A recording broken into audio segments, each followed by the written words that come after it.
What's happening, you guys? This is Coach Joel and Coach Emily, and we're here to absolutely blow your mind. This is Proclivity. We do a thing really well. We help people get to metabolic flexibility. Coach Emily, in most simplest terms, what is metabolic flexibility? Most simplest terms. Ability to use both fat and carbs for a fuel source. To easily use both. Go back and forth. Yeah, like switching on a light, right? To be able to have the power to be able to go, oh, cool, I'll burn fat. And fat is a very clean source of energy. So there's not a lot of residue, if that makes sense. And so when we're able to use that fat, we have sustained energy levels, right? We feel very clear throughout the day. I mean, I did a bunch of posts the other day about how I eat one meal a day. And everybody's like, how do you survive? And I'm like, I survive really well. And one of the things that I said is it took a while to get metabolically flexible, then eat 2 meals, then be able to have 1 meal. And there's still days that I have 2 meals, right? And when I say 1 meal, guys, I eat with about a 2 to 3 hour window, right? It's 1 meal within a 2 to 3 hour window to make sure that I get the amount of protein that is needed throughout the day. And we talk a lot about protein and the benefits of protein. Yet, metabolic flexibility is the thing that we do, and we do really well. And so if you're interested in getting a metabolically flexible body where you can burn fat, hit us up. Go to our website, www.proclivity.co. You can go to our Instagram page, proclivity.co, and you can do a clarity call with Emily and I, 2 superstars. We do this as a profession. We don't own a gym, right? This is something that both Emily and I are extremely passionate about. And not only are we going to help you with metabolic flexibility, but we're going to help you with the imposter that lives inside you as well. You don't know what that the imposter is? That's the one that says, I never lose weight. Diets just don't work for me. Yeah, we get to the root of that sucker. We rip that sucker out. And you leave the 12-week program with a lock solid mindset on your nutrition and with yourself. Does that sound about right, Coach Emily? 100%. 100%. That means I was completely right, guys, if you don't know what 100% is. 100%. I do want to thank our title sponsor, Eat Sleep. Emily, the other night, I'm laying, and I'm laying on my back, and I just can feel the cool water running underneath my back. And I'm just like, and then in the morning, it gets all warm. So I'm like laying in bed, I'm just like, it's all warm. I'm telling you guys, if you want to increase your quality of sleep, 8 Sleep is the jam. 8 Sleep is the jam. We have 2 codes that you can check out with. One is Joel. The other one is Proclivity. $150 off your order. Check them out. Check them out. Coach Emily. Yes, sir. Do you feel that I talk too slow? I know you do it with intention. Dang right I do. Dang right I do. Why? Let me ask you if because I feel like I've told you before. Why do I speak slow? It allows you to think before you speak, allows you to breathe better, because you always say you can't take back words. Oh, guys, you can never take back the words you say. People can forgive you. You can forgive yourself. Yet that is the power of words. Again, stuff that we really work on. And if you ever are going to do presentations, you're going to stand in front of people, having your breath low and slow is vital. And so this is a presentation. We're presenting ourselves. And so being able to hear the way we speak, low and slow, helps you to recognize it. And now, reticular activating system, don't know what that is? Look it up. It's a big deal. Now you'll start going like, wow, they do talk slow. I like listening to them. They're nice and they give good information. Yeah, we do. Yes, we do. Oh, goodness gracious. Let's get into this. Let's do People it. people don't want to hear about low and slow. They want to hear about fat. We're talking fat today. I just love talking about the base stuff here because it's just like people skip right over it. Right over it. And I'm like, what? You can't build a house without the foundation, and yet we just fly right over it and start talking about calories and macros and supplements and what? No, we're going to talk about fat. Fat that we ingest, fat that we have in our body, how to utilize it, how to become metabolically flexible, how to be able to get to a point where you are superhuman. You guys, we make superhuman people.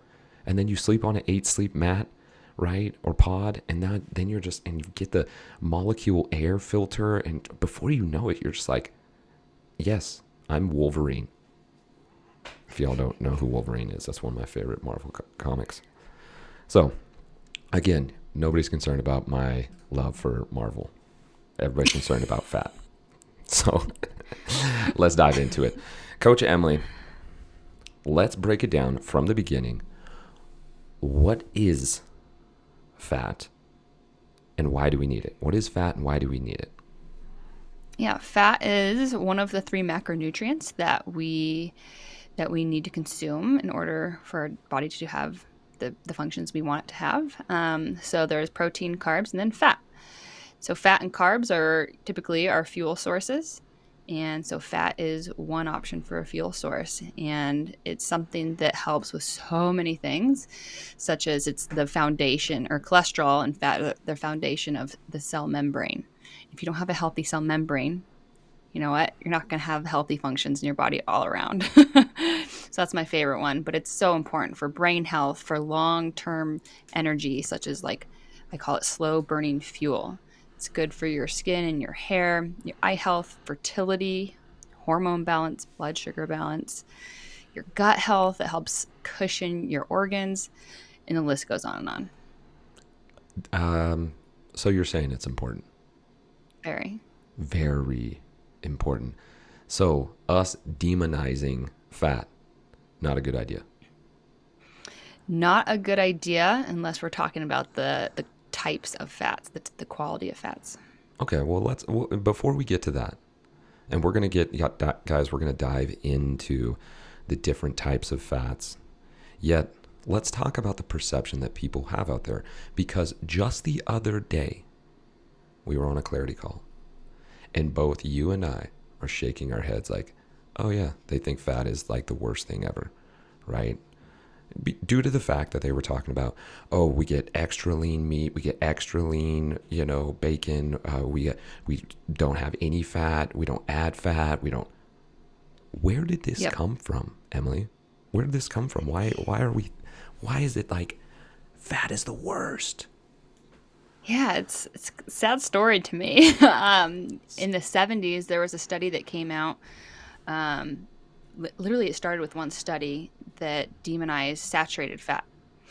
And with studies, in a lot of studies, they're not all well created. They're not, you can form a study to make the outcome what you want it to be. And I don't think this was the scientist's intention, but it's what happened. And it demonized saturated fat, saying it caused poor health. It drove your cholesterol up, the bad kind, and it stuck. It was, it's like anything these days that's like kind of scary. It gets stuck in the media and spreads. And so it ended up demonizing anything with saturated fat in it, including meat, eggs, bacon, butter, which is so sad because those are all super nutrient dense. But that's where it came from. And then people just thought, oh man, we can't have saturated fat. So then all these alternatives started coming up, like margarine. Let's eat chicken and turkey instead of beef or steak. Let's have turkey bacon instead of real bacon. Let's avoid eggs or stick to a minimum amount. And so it's just stuck since then. And shortly after that, right, the food pyramid came out. Mm-hmm. Oh, yeah. Good point. Right? Mm-hmm. I mean, that was early 90s. The food pyramid came out and it put fat at the very top. Don't have fat. Right. And that was based off of the study. Yeah. Exactly. Right. So This then stuck around, right? Because, well, we heard and we saw in the food pyramid, and, and then different fitness people and nutritionists and dietitians were like, well, I mean, that's the way it is, and saturated fat's bad, and, and so on and so forth. Repetition is the mother of all skills. It's something we say quite often in Proclivity. So, repping out that fat is bad over and over and over and over and over again it's gonna stick, right? It's gonna demonize it. Yeah. And I think the name too is unfortunate. People say, "Oh, fat makes us fat," and they connect that in their brain. It's not true. Yeah, guys. That makes sense, right? If you're thinking logically and you don't know anything about it. Mm-hmm. Yeah, no, totally. And that's right. We here at Proclivity, we want to make it as simple for you. As simple, right? Do simple better. It is not rocket science, guys. There's a lot of nutritionists out there and a lot of nutrition programs that are trying to make it rocket science. Nope. Guess what? If you focus on food all day long, what are you going to think about? Food, right?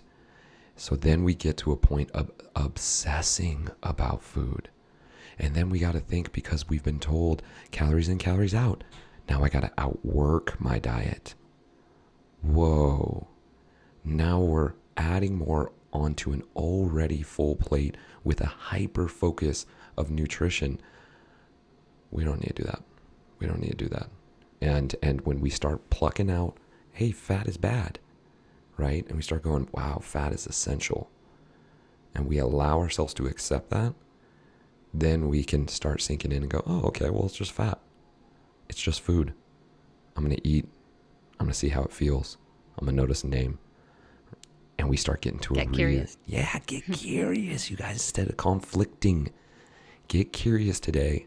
If you're listening to this right now, anything in your life, when you feel some tension come up, instead of getting conflicting of, oh my gosh, I can't believe they, or, oh my gosh, I can't believe I ate this, or I can't believe work is doing this to me. Get curious. Why am I feeling this way? Why am I hungry right now?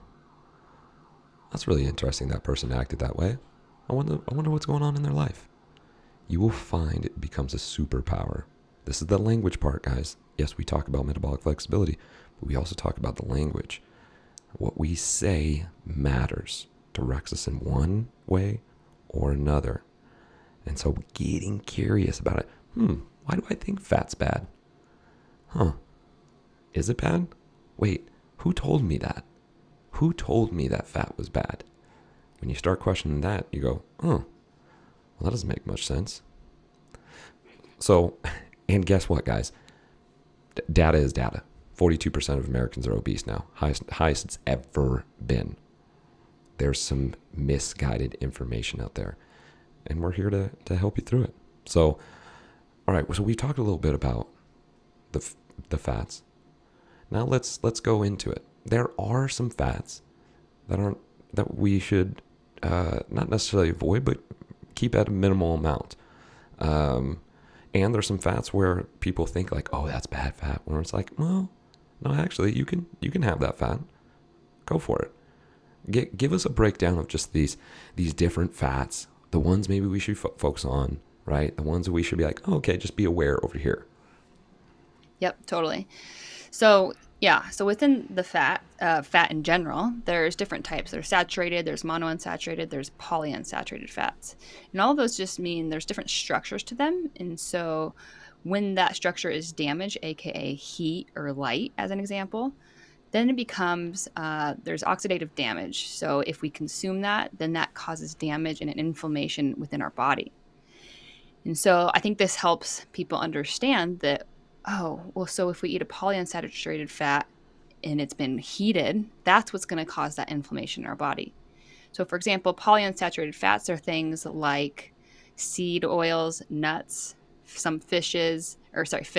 And it's typically, these are the ones that we find most often in packaged foods, in restaurants. And so they are most, they're most in abundance out there for people to consume. They're easy for people to eat because there's so many of them out there, readily available. Right. And these are the ones that tend to be heated up and used because they're cheaper. And so these are what's causing an imbalance and higher inflammation in most of us. So there's, on the flip side, there's saturated fats. Those tend to be stronger as far as their structure and their makeup. Those can be heated at a higher temperature. Those can be used for cooking, for sauteing, anything in restaurants, but they tend to be more expensive, and that's why restaurants avoid them. Number one, but also number two, we've been told saturated fats are this evil thing, but they're not. So saturated fats is what I recommend for cooking. Those are the good ones. Those are the ones that we can eat for most people as much as you want as far as fats go. So coconut oil, butter, animal fats, like I like using bacon fat. Some people love like lard or tallow, and then ghee. I love ghee as well. And so those are great for cooking at higher temperatures. And then, as I mentioned, the monounsaturated fats are ones that can be warm or maybe heated a little bit, but not to a certain extent. So like olive oil, avocado, some nuts, olives, those things can handle a certain amount, versus saturated fats can go much higher. And so what I would recommend is minimizing the polyunsaturated fats, because we tend to get so many of them through, again, packaged foods, eating out at restaurants, those kinds of things. And they're easy to eat because we tend to snack on nuts or seeds, or a lot of us do. And we want that balance. We want to be able to have all of those fats, and we want to avoid the highly inflammatory ones, the ones that have been damaged by heat or light.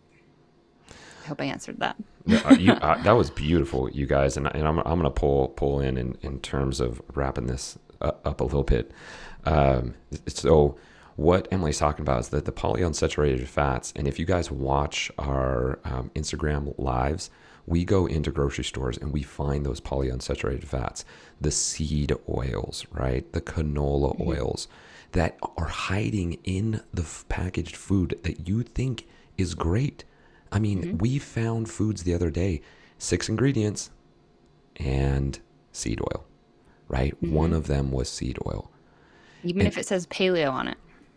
Or gluten-free or organic, right? It can be an organic canola oil, right? Or an organic seed oil, but when it's heated, right, changes that structure, creates inflammation. Guys, you know what one of the biggest causes of chronic disease is?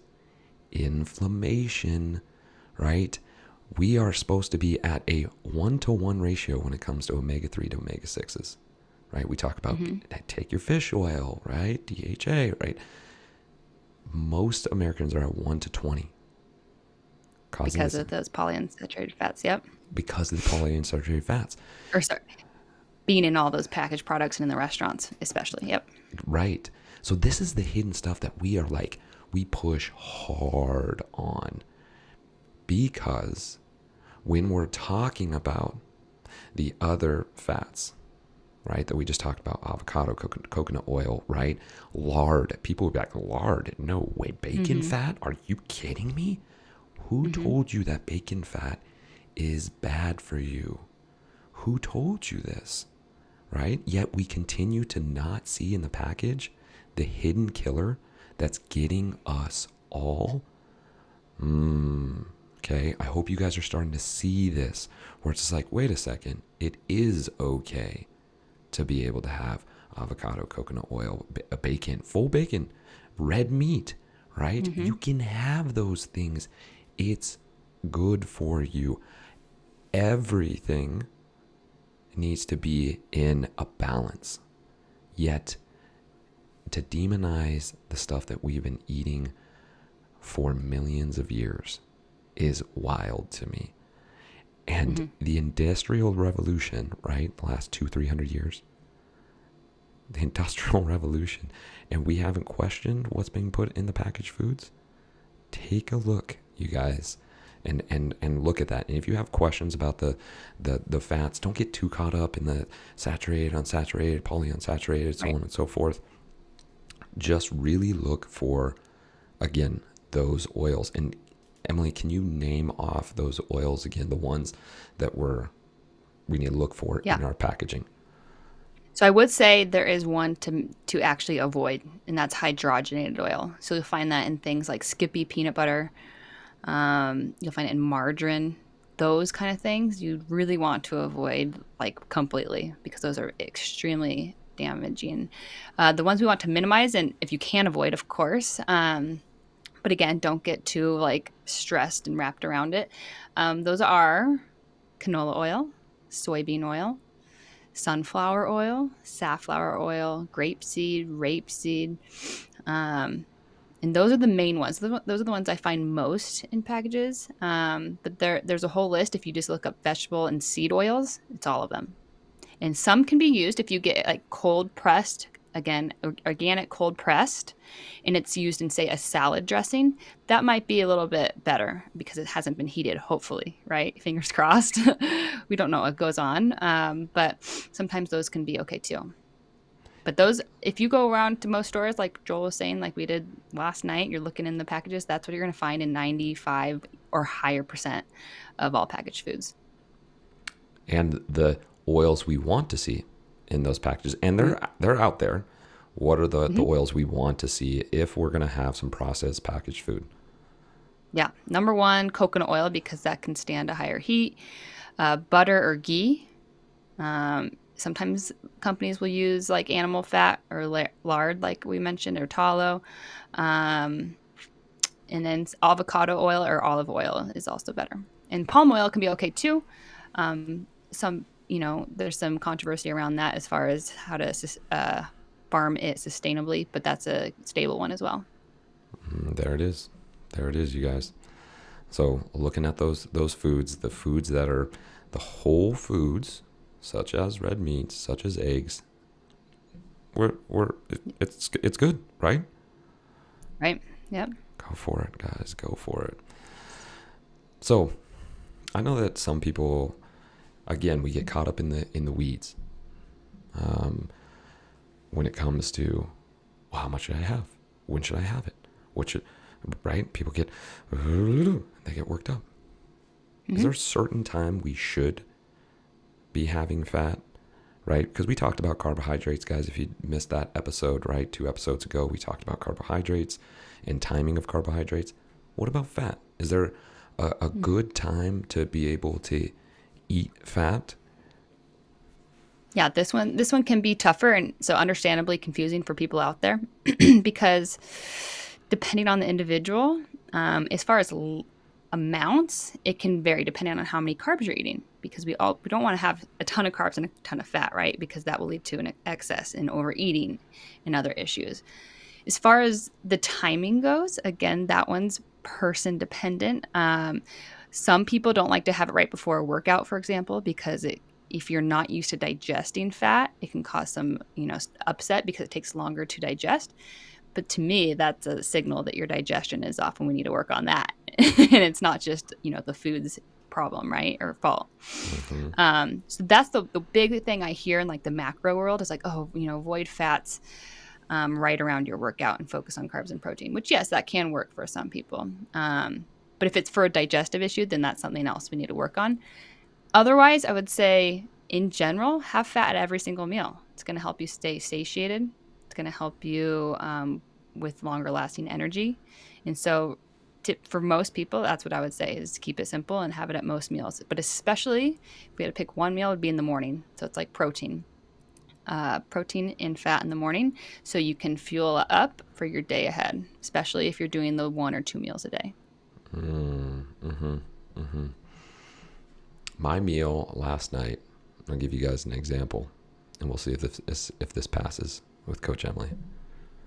My meal last night started off with 1 slice, right? It was from a block of cheese, of organic white cheddar cheese. A few grapes, maybe a palmful of grapes, half a beef sausage, the ones at Costco, grass-fed. I had that too for dinner last night. Oh my gosh, girl. If y'all haven't had that, I mean, it's stupid good. And again, a lot of people would run away from it because it's like, oh my gosh, look at the fat content. Then I had a salad. It was the Power Greens from Costco. So it has, baby chard and spinach and so on and so forth. Had some grape tomatoes, a little bit of avocado oil, a little bit of vinaigrette, ground turkey, some pumpkin seeds on top. Yes, love those. Love those pumpkin seeds. Love those pumpkin seeds. And then some cucumbers with some hummus. What do you think? Sounds great. Did you enjoy it? Oh my gosh, like every time. I literally think about it when it gets to the end of the day. I'm just like, oh my gosh, I get to go eat that. And you guys might think like, because you were in the health field for so long, or this. Mm-hmm. And you know what? Yeah, you're right. You're right. Because my palate has changed where I crave to have. I did a 20-mile run. This was during the summer. The first thing I wanted was vegetables and hummus. That's what I wanted. I came in, I was just like, oh my gosh, this bell pepper with hummus is going to be so good. After running 20 miles, no intake, no calories, 20 miles. First thing I wanted was hummus and bell pepper. Does that make sense? Totally. I was the same way. I grew up a picky eater, only eating, I would say 90% carbs. I always wanted dessert. And then, so to get me to eat vegetables and meat, that was a challenge for myself. And my palate did change over the years. And now that's what I crave too. I'm like, I used to be like, oh, I want that. Like, I want to go get In-N-Out, or I want to go get, chicken tenders or a donut. And now I'm like, no, like I actually don't want that. One, because my palate has changed and I just don't crave it as much. But two, I know how it makes me feel. So yes, it does change and gets better. 100%. 100%, guys. 100%. And so to the point, what we're making is, yes, we run a 3-month program. Yet we tell people, if you think that your entire life is going to change in 3 months, psych, right? We're here for the long haul. Like we have continuation programs after. We want to give as much information as we can. That's why we do this podcast. That's why we do Tuesday Night Lives, is because we want to continue to give information, because our number one priority is for you to live a healthy and happy life. And you have to understand that it takes time. And by using our words and our language, which no one else is doing, we are the tip of the spear, guys, and we're only going to get better. And by using our words, we help people to unwind that false belief you have in your head. And then you get to go in a direction where you go, wait, no, I got this. And you create this longevity, and then it becomes easy. It literally goes, how hard is it to eat these foods? We ask people all the time. They go, easy. How hard was it to lose that weight? Didn't even think about it. Are you kidding me? With all these other programs out there where it's like, obsessive, count my carbs, blah. And then you get done and you're just like, oh my gosh, I need all the donuts in my face. And not only that, like you said, you'll just want everything else that much more because you've been depriving yourself. Which again, that works for some people, but when you're at that, most people, they're at that point afterwards of like, oh, I just want to go back to eating normal or make it worse.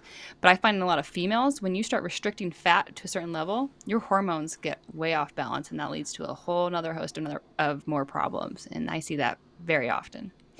Can you just real quick, we're going to do a podcast on this, guys. But just real quick, because it's really, really important, ladies, due to the fact, again, the misinformation, the food pyramid, then it's, oh, right, I just need to restrict my calories. And so now you're restricting it by just restricting your carbs, and you're missing the balance of fats and proteins. Mm-hmm.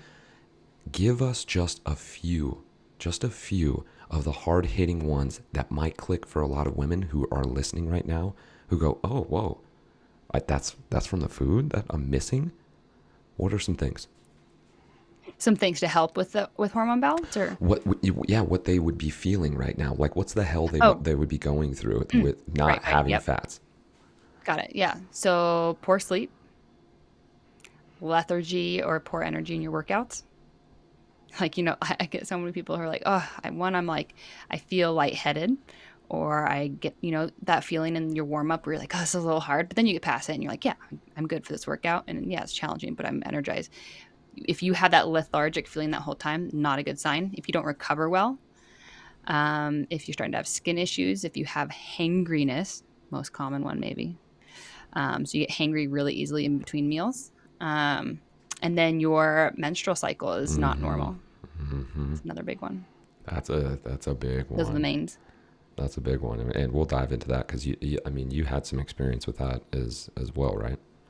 Mm-hmm. Yeah. Yep. Yeah. And then, sorry, one more. If you're putting your time into the gym and you're not gaining muscle or you're not finding the results that you want, that could be another big factor. Just think about it, ladies. We'll come back to that. We'll do a podcast, so just look for it in the future. Okay. Let's get back to the fat. Let's give some really tangible stuff here.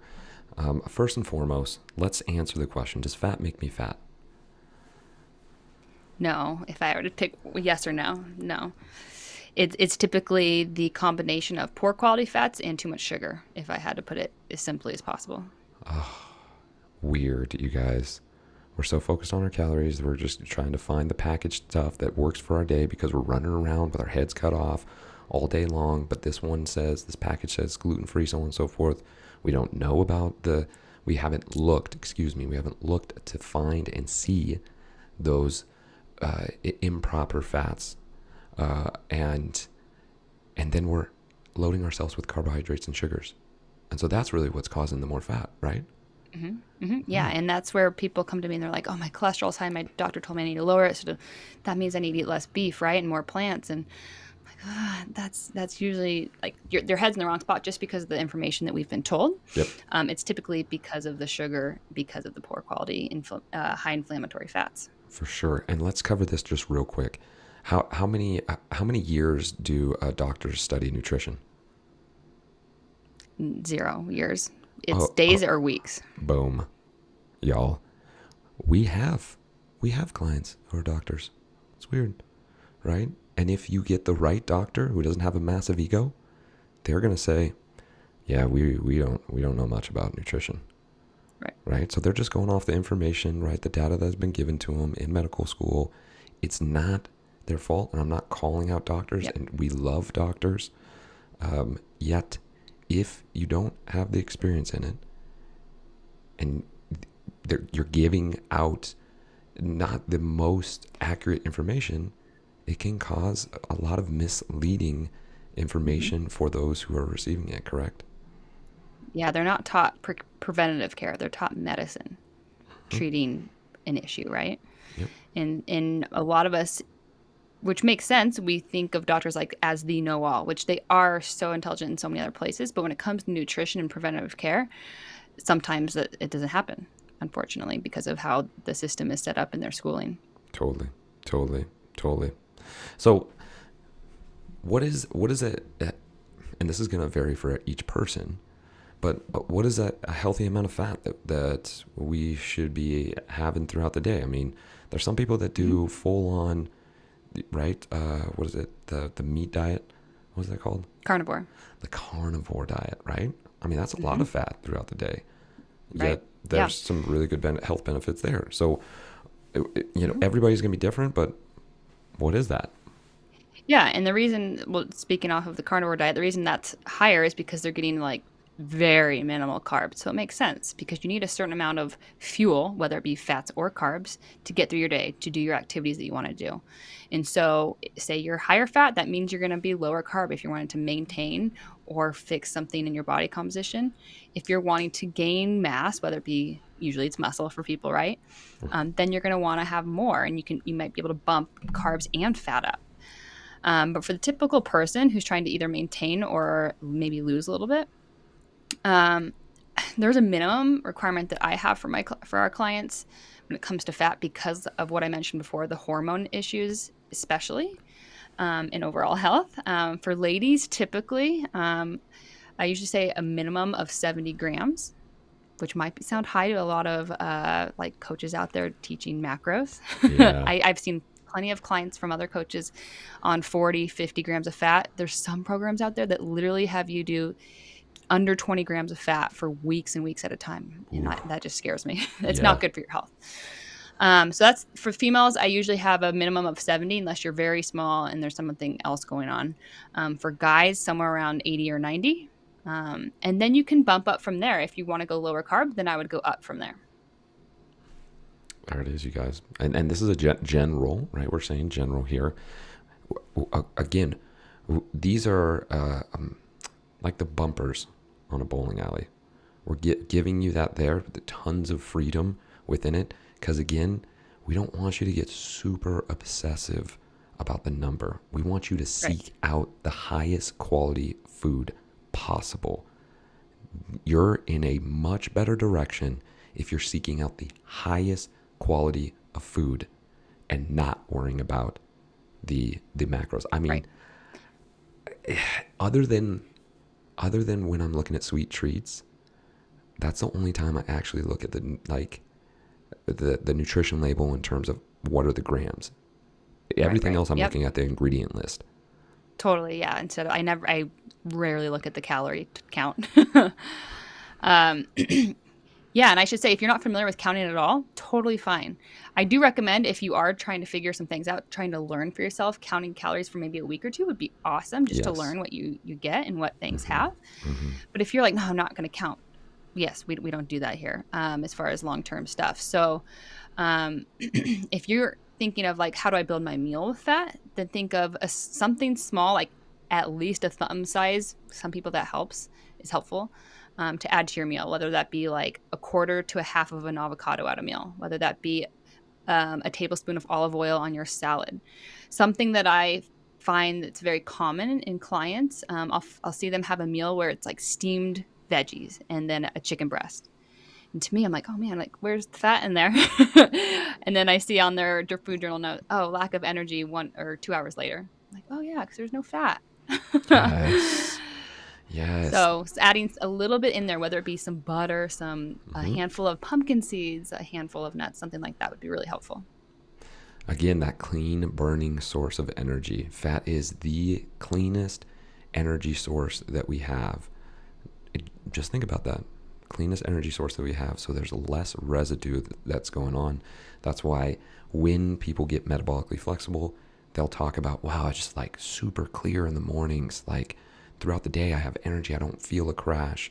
Because unlike carbohydrates, that's going to have more residue to it when it's burning off. Because of the blood sugar. Because of the blood sugar. Being metabolically flexible is pretty nice. Wait a second. Let me take out the pretty. It's darn nice. It's darn nice. Yep. Yeah, and I will say you can definitely go over in fats because they're so dense. And so, for example, like if you're like, oh, I'm going to go paleo, and so that means I can have nuts. So then you get the giant Costco thing of cashews, which are delicious. So good. But then you just like keep eating out of it, and it's like handful after handful. Peanut butter or nut butter after, spoonful after spoonful.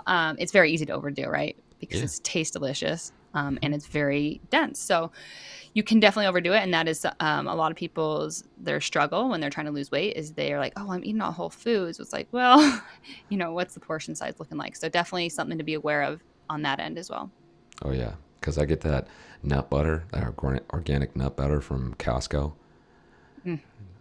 Yes. The nuts though. And there's, I think the whole container is like 3,000 calories or 3,200 calories. You've looked at the whole container. Oh yeah. I've done the math because I'm like, did I eat a full jar in 1 week? Okay, so I ate 3,200 calories in 1 week. Those are the sneaky ones. Those are the sneaky ones, just to be where aware where I wouldn't be too concerned is like a steak, or eggs. Right. Like those are whole foods. Like your body is smart, and you're not eating like just egg yolks after egg yolks. You're adding it with a protein, which prevents you from naturally overeating it. So, so those things I would not worry about. Like, oh, I had too much steak. That's really hard to do, actually. Even if it's like a ribeye, a fatty steak, if you're pairing it with some vegetables and some other whole foods, you'll be fine. Yes. But it's those sneaky nut butters and nuts and seeds. Totally. And that's one of the things, guys, that we talk about is, and go back, listen to our carbohydrates and our protein. We talk about just have that balanced meal. Don't Mm-hmm. you don't have to overthink it. Just go, okay, where's my protein? All right, nice. Where's my Yep. vegetables? Oh, cool. I want to put some extra fat on there. Great. Right. And And you then know what I eat it. usually find where it's harder is when people are snacking on the fats and they're not Oh yeah. adding them to their meals, but it's a snacking because then you're going to be more hungry when you're snacking, right? You're not pairing it with a meal. So, Hmm. and what we do in the program is teach you how to get to more meals rather than snacking that in a way that works for you. Yes. Eliminating the snack monster. Not saying the snacks aren't bad, just eliminating the snack Right. monster, becoming superhuman. Right. Okay, well, let's talk about metabolic flexibility and burning fat. How do we burn fat? How does metabolic flexibility play a role in this burning fat? Mm-hmm. Yeah. So when we're again constantly eating carbs or having them at every time we eat, especially if we're eating every 2 to 3 hours or less, our body becomes more reliant on carbs for fuel because it's easy, it's quick, right? It's that kindling wood that's like, oh, a spark of energy. So our Mm-hmm. body will gravitate to the glucose before fat for fuel when we're Mm-hmm. doing that. So when we say in the morning we wait maybe 2 hours to eat, we've been fasting since, from the night before, Mm-hmm. then our body will have to use something for fuel. That means like if you eat something, it'll use that. If you don't, it'll find a way to get some fuel and it will go to your glucose store. So hopefully it uses all of that up throughout the night. But two, it'll start using fat for fuel. It'll turn some glucose into fuel. It'll start making ketones in your body. And so these things are what's going to train your body to start going, oh, I can use fat for fuel. I don't have to rely on carbs.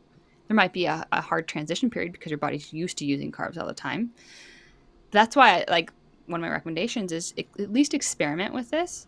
Mm-hmm. Try waiting a little bit in the morning, or if you do eat, focus on protein and fat. Then you're forcing your body, in a sense, to use the fat for fuel instead of relying only on carbs. And so in order to be more metabolically flexible, that means we have to make sure we are getting fat, so we are fueled, we have energy.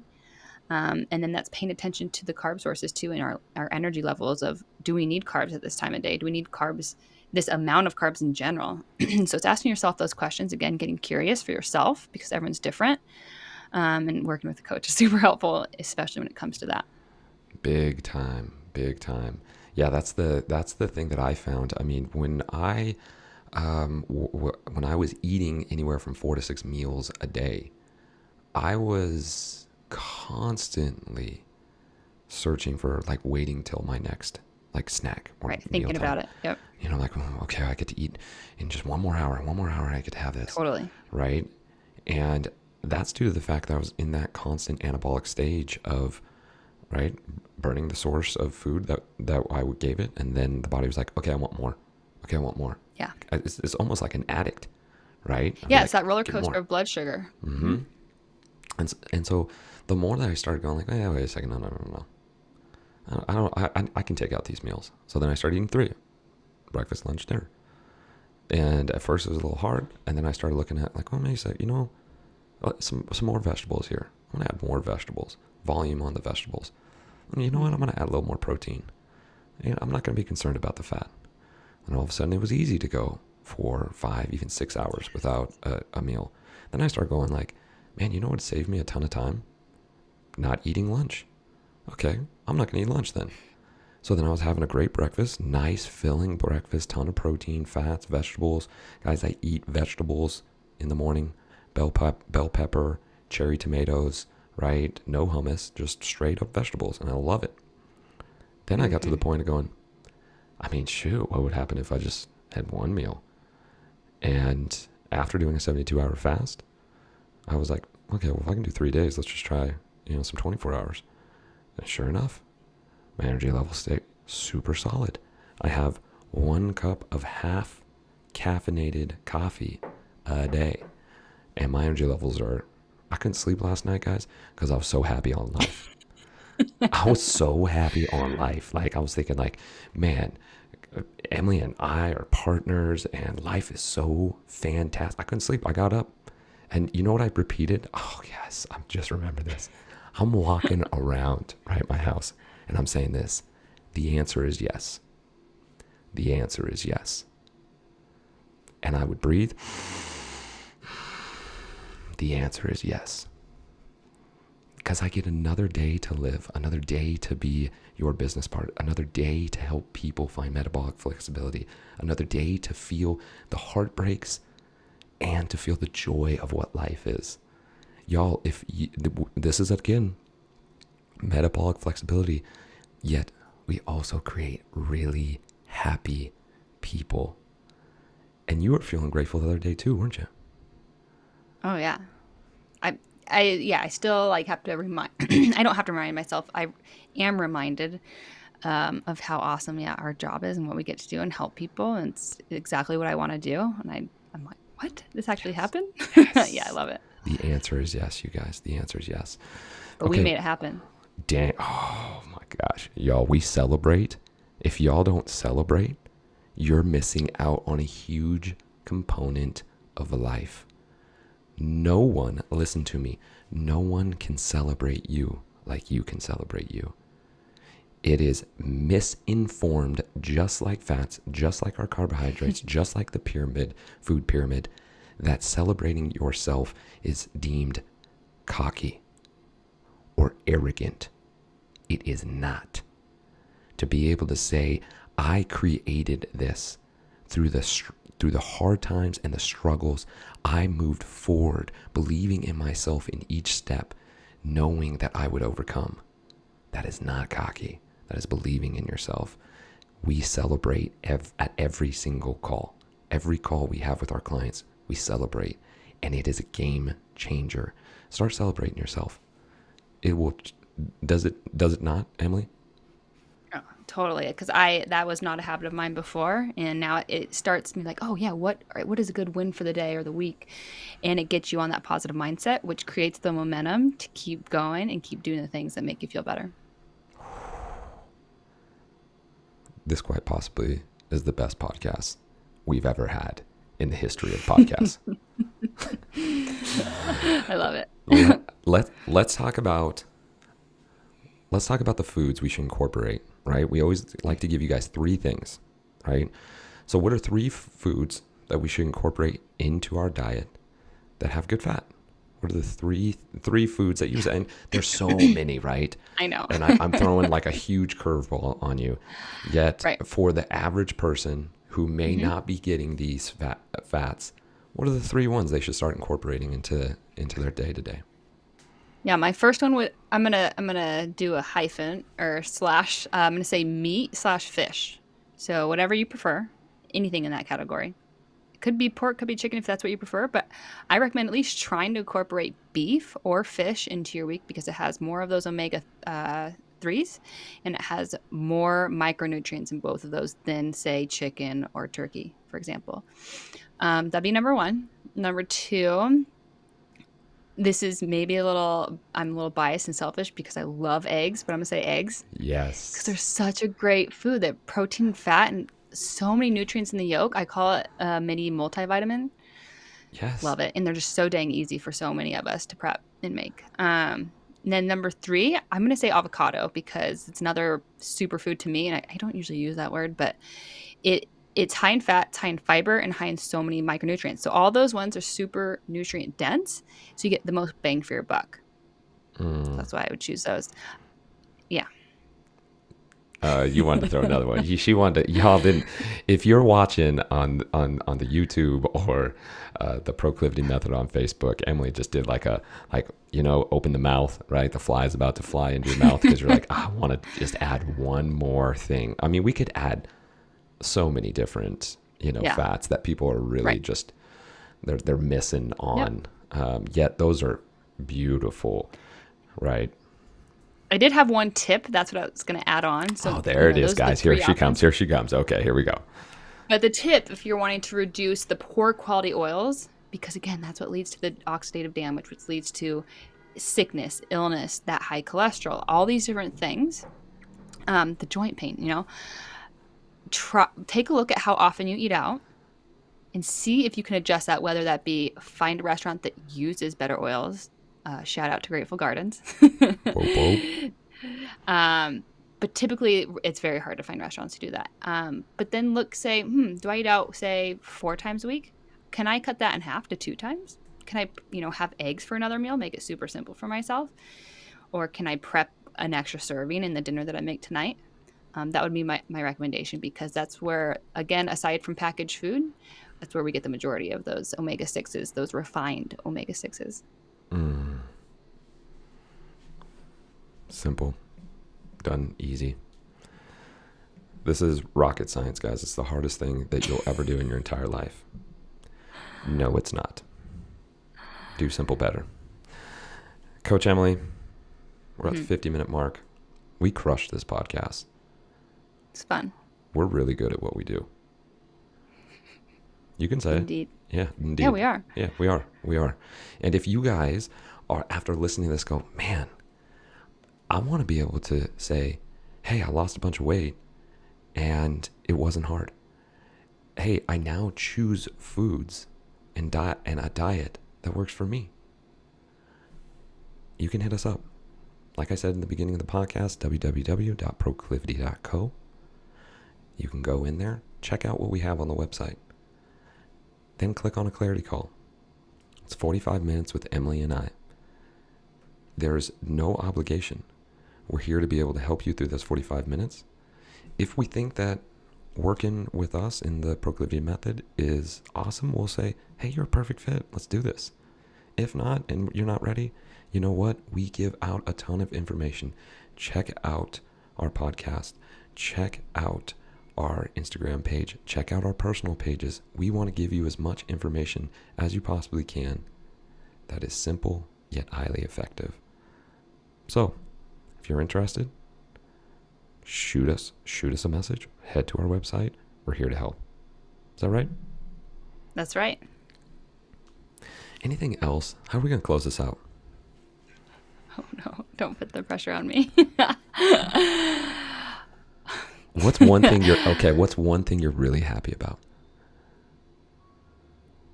Just the things are flowing for me. Like, again, like what we talked about before, like with my family. I'm about to go hunting this weekend. I'm super excited for that. And I have the job of my dreams. Yes, we do. Yes, we do. Life is so absolutely incredible, you guys. It is only our perception that changes it.